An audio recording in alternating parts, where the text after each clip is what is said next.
Hey everybody, I'm Michelle. Just want to share a little bit about my personal testimony and some things that I've experienced in my life.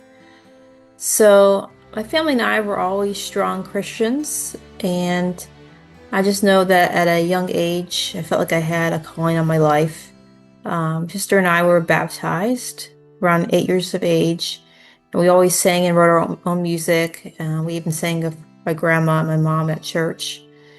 So I actually started experiencing more supernatural experiences though as a teenager. I remember I had an experience with what I call a trucker angel.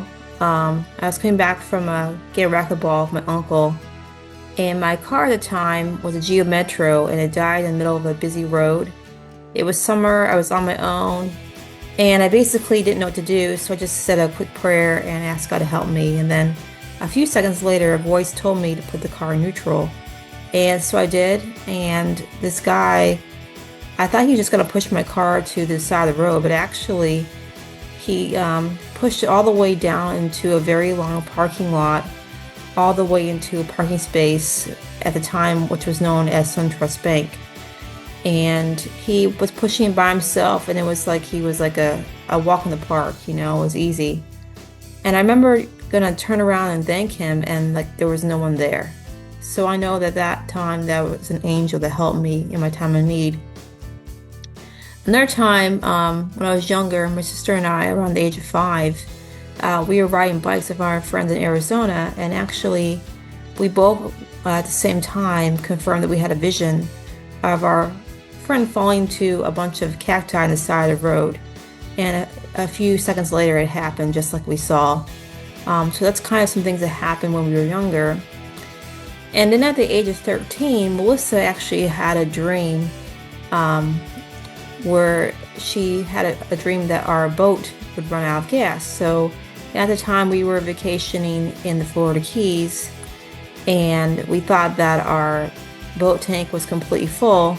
However, just in case, we took our cell phone, which in the 1990s was one of those, big, huge cell phones. And sure enough, about halfway out to the ocean, our boat died. So the gas gauge was faulty, and we had to get a tow back into shore. And I don't know what we would have done. We probably still would have been out there. So the Lord was really looking out for us. Something else that happened too later on in life, as approaching about 19 years old. I remember I went for a run in my old subdivision in Florida, and I had stopped for a minute, and this man approached me out of nowhere, out of the driveway from a neighbor's home. And we chatted for a few minutes, and I thought it was kind of strange that, he came out of nowhere. I'd never seen him before. And he just mentioned to me that my name, Michelle, had to do with the warrior angel Michael, and not to be alarmed if I was attacked supernaturally later on in my life. So I thought that was kind of strange, that I had never seen this man before, never saw him again, and that he was kind of warning me about, what could happen in the future. And not long after that was when my sister and I started having some health issues. So between the years of 1998 and 1999, I started having issues with my health, with being exhausted, dizzy, lightheaded. Have environmental and allergies, something I never had allergies to before. And basically, sister and I were in a second year of community college. We were starting a music ministry, and basically all of a sudden it seemed like our world kind of fell apart. So when these symptoms first started coming around, families started kind of exploring for answers. We went from different doctors, maybe about 30 in all, exploring every field of medicine.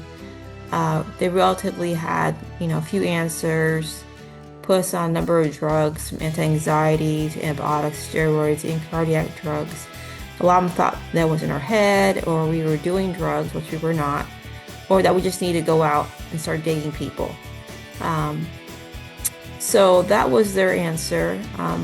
Most of them were well-meaning, but they just didn't have any clue what was going on. So after MRIs and CAT scans and blood work,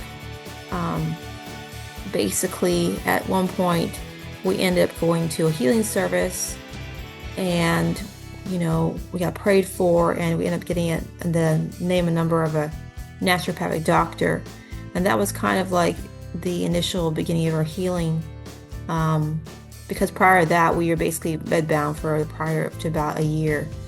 And our big activity was getting up maybe once an hour. I remember putting in an ornament on the Christmas tree, and that was our big activity, and once an hour to get up and do that. We were basically bedbound. So from that healing service, we started walking on our own because previously we had been in wheelchairs because we had felt so weird and weak.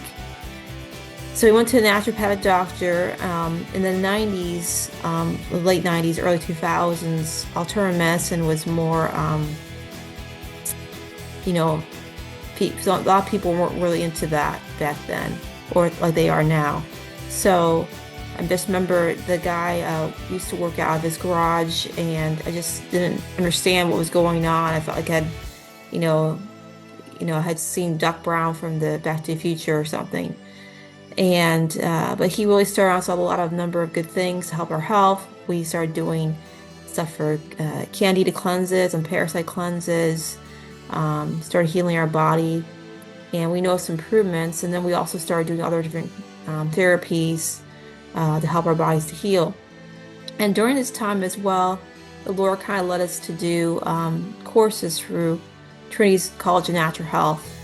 And we started doing classes for that. Mostly got her degree as nutritionist, nutritional consultant, and as a master herbalist. And I got my degree as a naturopathic doctor. So through all that, the Lord was kind of putting the pieces together. Eventually, we found out from another naturopath that we actually had Lyme disease, and he was able to confirm that through testing. So looking back, you can see the Lord has kind of, put the pieces of our lives together.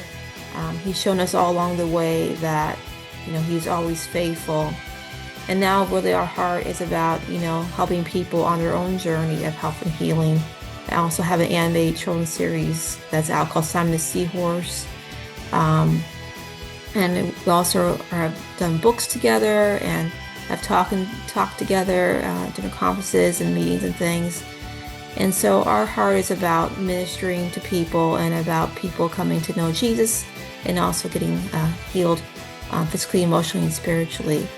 So I just encourage you guys today, no matter what you're going through, just know that the Lord has all the pieces together for your life, and He is there for you. So be encouraged. He loves you, and you have a purpose and plan for your life.